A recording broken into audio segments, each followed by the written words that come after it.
I grew up in a close-knit family in Seattle that always seemed picture-perfect from the outside.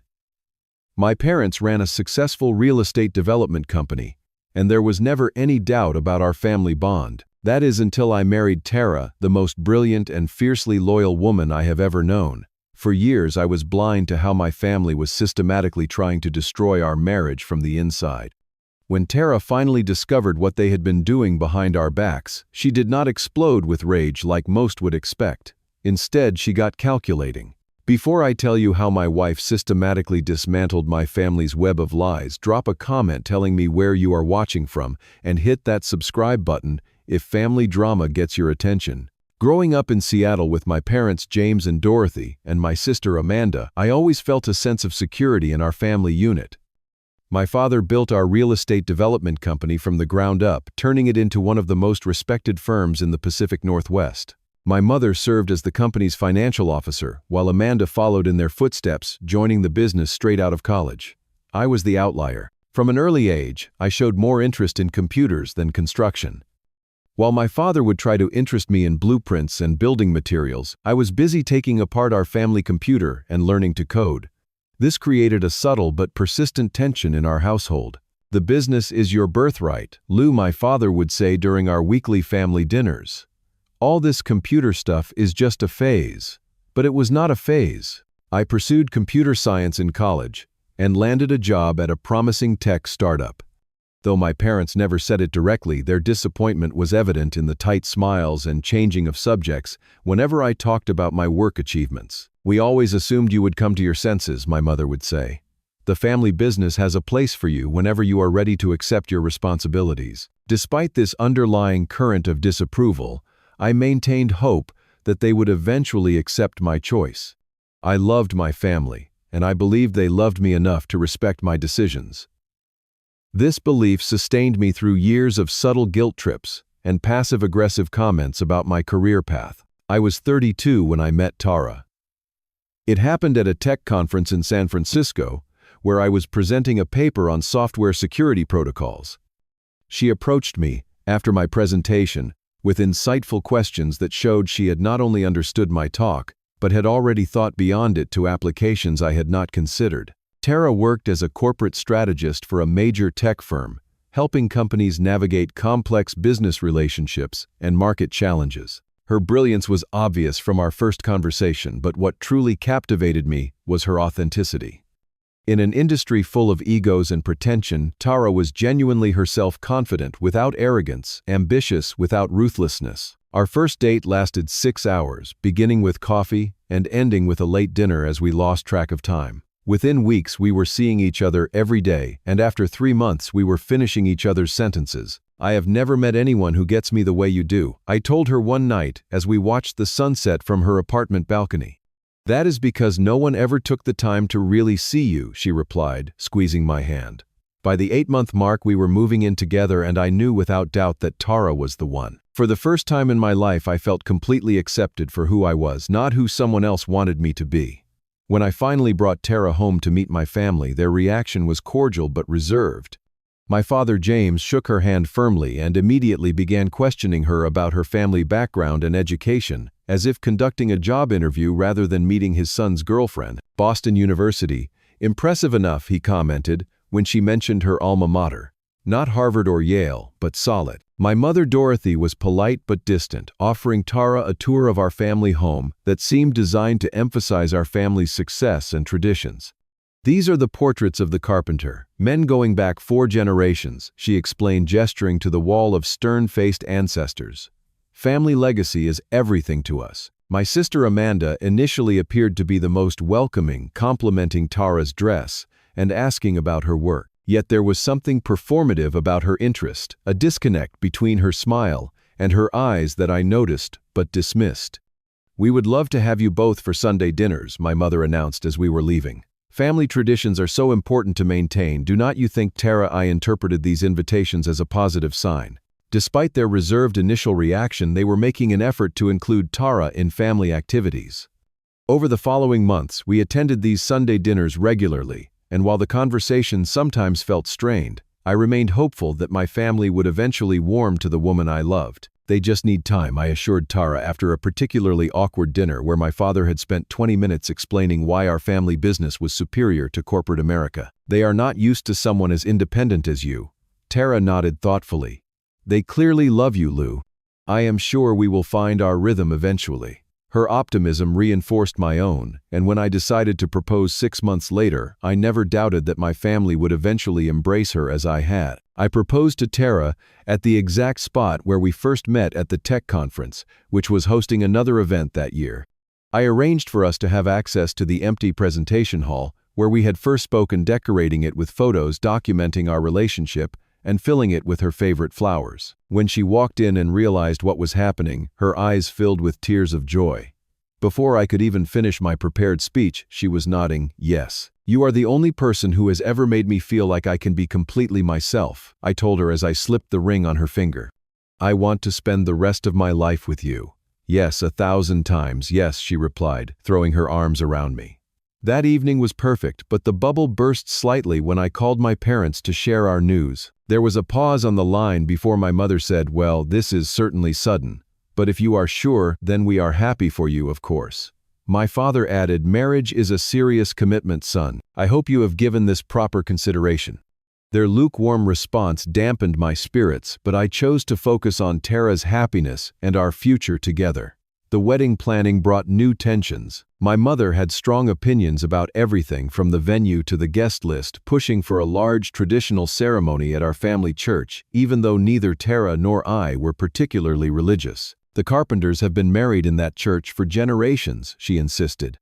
"What would our friends and business associates think?" Tara tried to compromise where possible, agreeing to some traditional elements, while standing firm on the things that mattered most to us. We eventually settled on a garden ceremony at a historic estate, which satisfied my parents' desire for elegance while giving us the more personal, intimate setting we wanted. Despite the planning conflicts, our wedding day was beautiful. Watching Tara walk down the aisle toward me, I felt certain that our married life would eventually bridge the gap between her and my family. After all, they just needed time to see what I saw in her, to recognize the remarkable woman who had changed my life for the better. I truly believed that marriage would mark the beginning of a new, more harmonious chapter in our relationship with my family. I could not have been more wrong. Our early married life should have been a time of joy and adjustment, finding our rhythm as a couple in our new home. Instead, it quickly became evident that marriage had only intensified my family's interference in our lives. My parents and sister began dropping by our home, unannounced, often at inconvenient times. My mother would arrive midday on weekends with dishes she had prepared, despite knowing that Tara enjoyed cooking. "I thought you might appreciate a properly prepared family recipe," she would say, glancing around our kitchen with a critical eye. "I noticed last time that your pantry was not very well organized. I could help you set it up properly if you like." Tara would smile politely and thank her, but I could see the tension in her shoulders. Later, when we were alone, she would ask gently, "Do you think your mom could call before coming over next time?" My father was more direct in his approach, frequently questioning my career choices and financial decisions. The tech bubble could burst any day, he warned during one unexpected visit. "Our family business offers security that these startups simply cannot match. You should be thinking about your future now, especially with a wife to support." These comments ignored the fact that Tara and I both had successful careers and had carefully planned our finances together. His words implied that I was somehow failing as a husband by not joining the family business. At first, I tried to dismiss these behaviors as my family's clumsy attempts to stay connected to me. "They are just adjusting to me being married," I told Tara. "They have always been a little overprotective."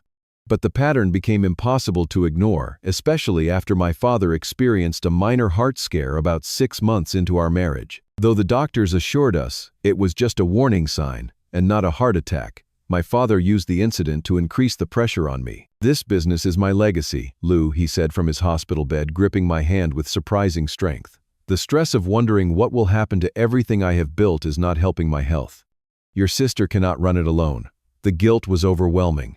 Before I knew it, I had agreed to work at the family company on weekends while maintaining my regular job during the week. This decision, made from a place of fear and obligation, marked the beginning of a growing distance between Tara and me. "I understand you wanting to help your family," Tara said, when I told her about the arrangement. "But I am concerned about what this means for us. We barely see each other, as it is with our regular work schedules." She was right, but I felt trapped between my commitment to her and my perceived duty to my family. This division of my time and attention was exactly what my family wanted, as I would later discover.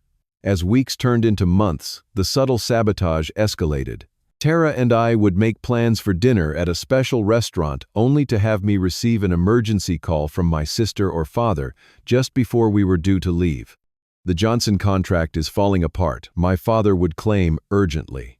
"I need you here now, to help smooth things over. They specifically asked for you." I would arrive at the office to find situations that, while requiring attention, were hardly the emergencies they had been portrayed as. By the time I realized this and called Tara, our reservation would be long gone and another date night ruined. Meanwhile, my sister Amanda was working on a different front, spreading subtle rumors about Tara among our mutual friends and business associates. "Tara seems so controlling, do not you think?" I overheard her saying to a family friend at a business function. "Lou never has time for family anymore. She keeps him on such a tight leash." This campaign extended to social media, where Amanda would post throwback photos of family events with captions like, "Missing the days when we all got along," or "Family used to come first," that were clearly designed to paint Tara as an interloper who had disrupted our family harmony. My mother took a different approach, using accidental revelations to create tension between Tara and me. During one Sunday dinner, she casually mentioned my college girlfriend Rachel, with whom I had once considered marriage. "Oh, did Lou never mention Rachel to you?" she asked Tara with feigned surprise. "They were so serious. We all thought wedding bells were imminent until she got that job offer in London. Such a shame how things turn out sometimes." This was a deliberate mischaracterization of a relationship that had ended mutually and amicably years before I met Tara. But my mother's version made it sound as though I had settled for Tara after losing my true love, creating unnecessary doubt and hurt. Holidays and special occasions became battlegrounds. My parents would insist on family traditions that excluded Tara or made her feel unwelcome, like the Christmas gift exchange, where everyone received thoughtful personal gifts except Tara, who got a generic department store scarf with the price tag still attached. "We were not sure what you would like," my mother explained with a thin smile. "You are still so new to the family." We had been married for over a year at that point. Through all of this, I found myself caught in the middle, making excuses for both sides and trying desperately to keep the peace. I began doubting my own perceptions and even my decision to marry Tara exactly as my family had intended. "Maybe I should have prepared them better for how different you are from what they expected," I said to Tara. After one particularly tense family gathering, the hurt in her eyes was immediate, and I regretted the words as soon as they left my mouth. Different how Lou independent, unwilling to be molded into their idea of a proper wife. She was right, and I knew it, but I was too entangled in my family's manipulation to see clearly. The interference eventually extended to my professional life outside the family business. I was up for a promotion at my regular job, the culmination of 2 years of hard work and innovation. The final step was presenting my project to the executive team, a presentation I had been preparing for weeks. The morning of the presentation, my mother called my office, directly bypassing my cell phone. She told my boss that there had been a family health emergency and that I needed to come to the hospital immediately. By the time I discovered that the emergency was my father experiencing minor indigestion, I had missed the presentation and the promotion opportunity was gone. Tara was furious, not at me but at my family. "This is not normal, Lou. Families do not sabotage each other's careers. They do not lie to create emergencies. Something is very wrong here." I defended them yet again, though, with less conviction. "They do not understand how important this job is to me. They just want what they think is best." "What they think is best, or what is best for them?" Tara asked quietly. The question lingered, planting a seed of doubt that would eventually break through my blind loyalty. But at the time, I was still too enmeshed in family dynamics to see the truth. Instead, Tara and I began arguing more frequently about boundaries and family obligations, exactly as my parents and sister had hoped. The breaking point came on our second wedding anniversary. Tara had planned a special dinner at an exclusive restaurant that required reservations months in advance. She had arranged for us to have the evening entirely to ourselves, a rare occurrence given my weekend commitments to the family business and the constant interruptions we had grown accustomed to. I promised her that nothing would interfere with our celebration. "I have turned off my phone," I assured her as we dressed for the evening. "Tonight is just about us." We were halfway through our appetizers, Tara radiant in a new dress she had bought for the occasion, when a waiter approached our table. "Mr. Carpenter, there is an urgent call for you at the front desk. The caller says it is a family emergency." My heart sank as I met Tara's gaze. The disappointment in her eyes was unbearable. "I have to at least check," I said weakly. "It could be serious." It was my sister Amanda, her voice tight with practiced distress. "Dad has fallen. They think it might be another heart episode. You need to come to the house right away. Mom is beside herself." The fear was immediate and overwhelming. I returned to our table, explained the situation to Tara, and asked if we could postpone our celebration. "Of course," she said, her face a careful mask. "Family comes first in an emergency."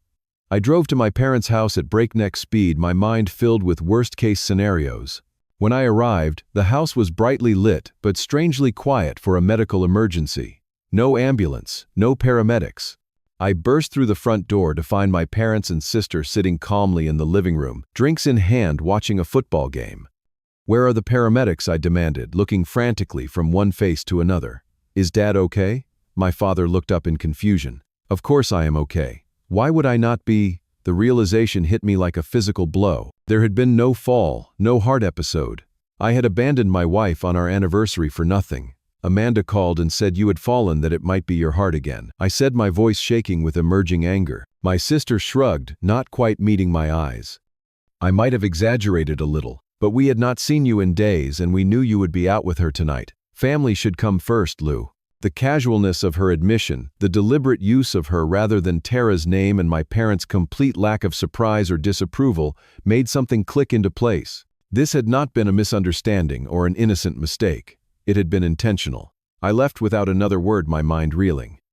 When I returned home, Tara was sitting in the dark of our living room, still wearing her anniversary dress.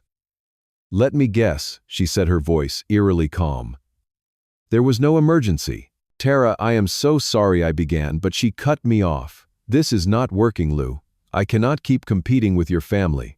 I cannot keep pretending that their behavior is normal or acceptable. Please, we can fix this," I pleaded, suddenly terrified of losing her. "I need some time to think," she said, rising from the couch. "I am going to stay with Diane for a few days." Watching her pack a small bag and walk out the door, I felt as though the ground had disappeared beneath my feet. The fear of losing Tara finally outweighed my lifetime of family loyalty, and I resolved to get to the bottom of what was happening.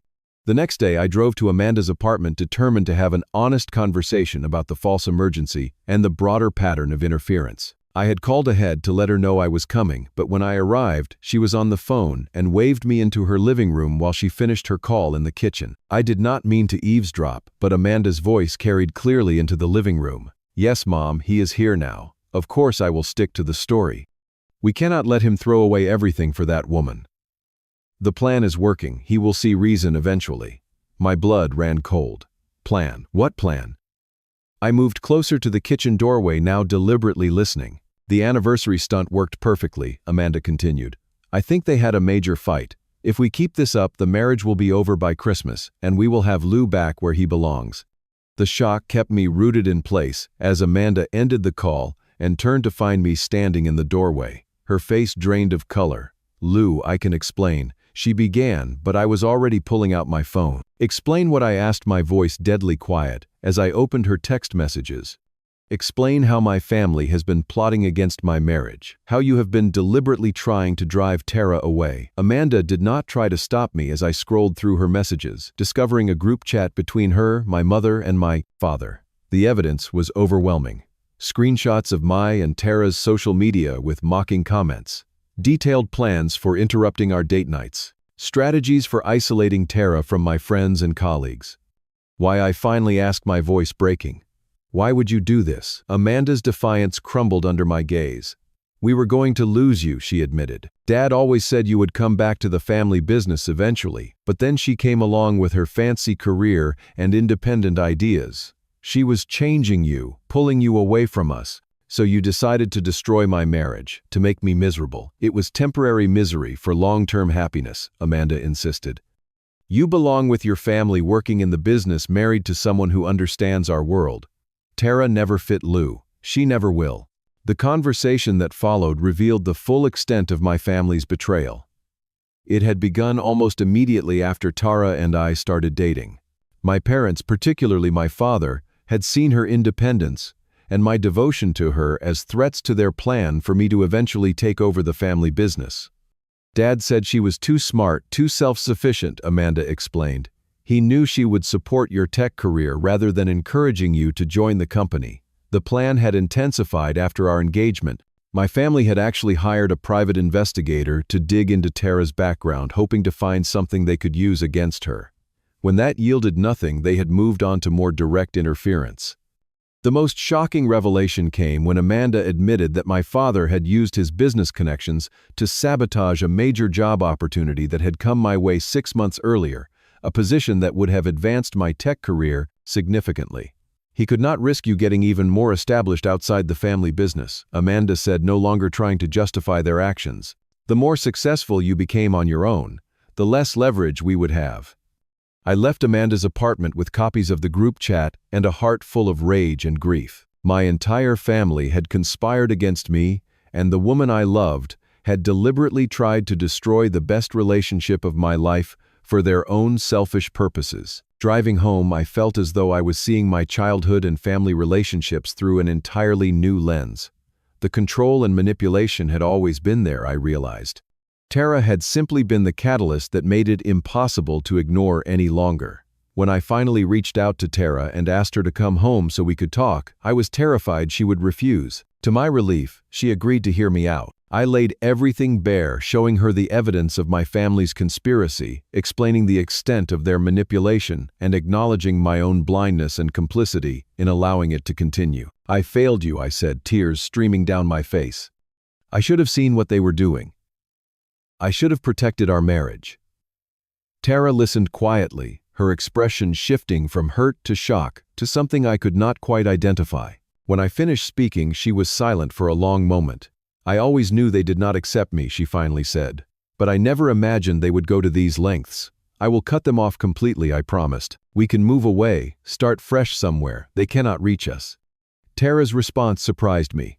Instead of the emotional outburst, I had expected a strange calm seemed to settle over her. She took the phone from my hand and studied the group chat messages carefully, her strategic mind visibly processing what she was seeing. No, she said, finally looking up at me with a determined expression I had never seen before. We are not going to run away, and you are not going to cut them off yet. What do you mean? Your family wants to play games, she asked, a hint of something, almost like satisfaction in her voice. Then let us show them how it's really done. I had always known that Tara was brilliant. Her mind worked in ways that consistently amazed me, seeing patterns and opportunities that others missed. What I had not fully appreciated until that moment was her capacity for strategic thinking when someone she loved was threatened. They have been playing chess while thinking we are playing checkers, she explained as she paced our living room that night. The mistake they made was underestimating me. They saw me as an obstacle to be removed, not as a player in my own right. Rather than responding with pure emotion, as my family had clearly expected, Tara approached the situation like the corporate strategist she was. She spent the next 2 days analyzing the group chat messages, identifying patterns of behavior, and developing what she called a proportional response. We need to establish boundaries with consequences, she told me. Not for revenge, but to ensure they never try something like this again. I had expected to feel conflicted about taking action against my family, but the evidence of their betrayal was so overwhelming that I found myself fully committed to supporting Tara's approach. For the first time, I was choosing my wife unequivocally over my family's manipulation. I trust you, I told her. Whatever you think is right, I am with you. Tara's plan began with information gathering. Using her corporate contacts, she discreetly investigated my family's business dealings, identifying vulnerabilities and key relationships that could be influenced. She was careful to stay within ethical and legal boundaries, focusing on legitimate business maneuvers rather than underhanded tactics. We will not sink to their level, she insisted, but we will make it clear that actions have consequences. The first phase of her strategy involved our social and professional networks. Tara had built impressive connections in the tech and business worlds, relationships that could significantly impact my family's real estate development company. She started by reaching out to 3 major clients who had been considering contracts with my family's firm. As it happened, these clients were also looking for cybersecurity solutions, which was my area of expertise. Tara arranged meetings where I could showcase my skills, leading to consultancy contracts for me and a polite, "We are going in another direction" for my family's company. When my father called raging about the lost contracts, I simply said, "I guess the best person for the job won them over. Isn't that how business works?" Next came my sister Amanda. She had been pursuing a position with a prestigious marketing firm that worked with luxury real estate developers. Tara happened to play tennis regularly with the wife of the firm's hiring manager. One conversation about my sister's interesting approach to family loyalty was all it took for Amanda's application to be reconsidered. The position went to another candidate, and Amanda received a politely worded rejection, explaining that they were looking for someone who demonstrated strong ethical judgment and interpersonal skills. My parents' social standing was Tara's next focus. They had always prided themselves on their reputation in Seattle's business community. At a charity gala, attended by many of their peers, Tara charmed the room while subtly sharing her concerns about family businesses that prioritize control over talent development. By the end of the evening, several influential community members were questioning my parents' business practices and expressing sympathy for my situation. Nothing untrue was said, but the carefully placed information shifted perceptions in ways my status-conscious parents could not ignore. "They are turning people against us," my mother complained during one of her increasingly rare calls. "Suddenly, everyone is asking why you are not involved in the family business anymore." "What have you been saying?" "Only the truth, Mom," I replied calmly. "That I made my own choice about my career path." 2 months into Tara's strategic response, my family began to realize they had severely underestimated her. The woman they had dismissed as an unsuitable match for their son was systematically dismantling the power they had always taken for granted. "They played a game they did not realize I could win," Tara remarked one evening, as we reviewed the latest development, a major industry award I had received for innovation, conspicuously not attended by any of my family members. "The difference is, I am not playing to hurt them. I am playing to establish that we cannot be manipulated." The final phase of our response was the most direct, a family meeting requested by us on our terms. We selected a neutral location, a private room at a restaurant neither side had connections to, and made it clear that all 3 family members needed to attend. My parents and sister arrived with the confident air of people who still believed they held the upper hand. That confidence faltered when Tara opened her laptop and began projecting screenshots of their group chat onto the wall of the private dining room. "We know everything," I said simply. "Every lie, every manipulation, every attempt to sabotage our marriage and my career. And now we need to talk about what happens next." My father attempted to dismiss the evidence as family concerns expressed privately, while my mother tried to paint their actions as protecting Lou from a mistake. Amanda remained silent, unable to meet my eyes. "Here are our terms," Tara said, her voice calm but firm. "You will respect our boundaries. You will acknowledge our marriage as permanent and valid. You will never again interfere in our careers or relationship. If you cannot accept these conditions, we will need to reevaluate whether you can be part of our lives at all." The shock on my parents' faces made it clear they had never imagined I would stand so firmly against them. In their worldview, family loyalty outranked all other commitments. By choosing my wife and my own path, I had broken their most fundamental rule. "You would choose her over your own blood?" my father asked incredulously. "I am choosing respect over manipulation," I corrected him. "I am choosing love over control. If you make me choose between those things, you will not like the outcome." We left the meeting with no resolution, only a stunned silence from my family, as they confronted the new reality. I was no longer the compliant son they could guilt and manipulate. Tara was not the outsider they could drive away. Together, we were a force they had not calculated for. The following weeks were difficult, as I processed the full impact of my family's betrayal and my own role in allowing their behavior for so long. I began seeing a therapist to work through the complex emotions, the grief for the family relationship I had thought I had, and the anger at the manipulation that had shaped so much of my life. Tara supported me through every painful realization, never saying "I told you so," even when she would have been justified in doing so. Her strength became my anchor as I rebuilt my understanding of healthy family dynamics and established a stronger sense of self outside my family's expectations. Gradually, we built a new support network. My cousin Michael, who had distanced himself from the family years earlier for similar reasons, reconnected with us and became a trusted friend. Tara's family, though they lived across the country, welcomed me warmly during visits and showed me what genuinely supportive family relationships could look like. We created new traditions to replace the family gatherings that had always been tinged with obligation and tension. Friendsgiving replaced the formal Thanksgiving dinners at my parents' house. Christmas morning was spent volunteering at a local shelter before celebrating with friends in the afternoon. These new rituals felt more authentic and joy-filled than anything from my childhood. 3 months after our confrontation, my sister Amanda reached out individually. Unlike my parents, she seemed genuinely affected by the revelation of how deeply their actions had hurt me. "I got so caught up in what Mom and Dad wanted that I stopped seeing you as my brother," she admitted during a tense coffee meeting. "I am not asking for immediate forgiveness, just a chance to try to make things right over time." Her apology was the first crack in the family's united front, and while reconciliation would be a long process, it opened the possibility of a new kind of relationship based on mutual respect rather than obligation. My parents took longer to accept the new reality. Initially, they attempted to re-establish control through other family members, through mutual friends, even through attempts to contact my employers. Each time they found that Tara and I had anticipated their moves and closed those avenues of manipulation. Eventually faced with diminishing social standing and the real possibility of permanent estrangement from their son, they requested another meeting. This time their approach was noticeably different. "We may not agree with all your choices," my father said stiffly, "but we recognize that they are yours to make. If maintaining a relationship with you means accepting Tara as part of our family, then that is what we will do." It was not a warm embrace or a genuine acknowledgement of wrongdoing, but it was a start, a reluctant acceptance that the old dynamics were gone for good. The healing process has been ongoing. There are still difficult moments, still attempts at manipulation, that must be firmly addressed. But with each interaction, the boundaries become clearer and more established. My family is slowly learning that respect is the price of admission to our lives. Through it all, my admiration for Tara has only deepened. She could have walked away from the mess of my family dynamics, could have responded with hatred or vengeance to their attempts to destroy our marriage.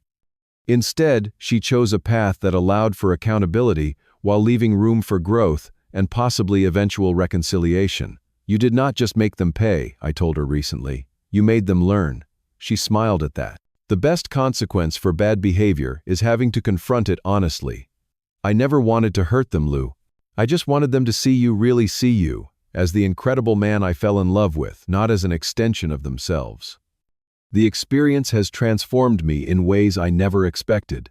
I have discovered a strength I did not know. I possess the courage to stand up for my own choices, even when it means disappointing people I love. I have learned that true family, whether related by blood or by choice, supports your growth rather than limiting it for their own comfort. Most importantly, I have learned that love does not ask you to make yourself smaller or to sacrifice your happiness for others' control. Real love, the kind Tara and I share, makes both people stronger, more fully themselves, more capable of creating the lives they truly want. Today, our marriage is stronger than ever, forged in the fire of adversity, and tempered by the knowledge that we will always choose each other, always protect each other, always fight for our shared vision of life. The family business continues without me, with Amanda stepping more fully into a leadership role as my parents move toward retirement. I sometimes wonder what would have happened if I had never discovered their betrayal, if I had continued trying to please everyone at the cost of my own happiness and my marriage. The thought of that alternate reality of the slow death of my relationship with Tara, under my family's constant sabotage, makes me grateful for the painful awakening that saved us. If there is one lesson I hope others take from our story, it is this: pay attention to the patterns in your relationships. Love does not manipulate. Love does not control. Love does not ask you to choose between people who should all have your best interests at heart.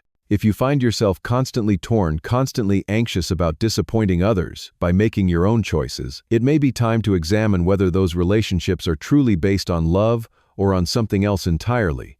What about you? Have you ever had to choose between pleasing your family and following your own path? How did you navigate that difficult terrain? Drop a comment below, sharing your experience. And if this story resonated with you, please hit that like button, subscribe to hear more real-life stories, and share this with someone who might need to hear that it is okay to choose their own happiness. Thank you for listening to my story, and remember, sometimes the family you choose is the one that truly sets you free.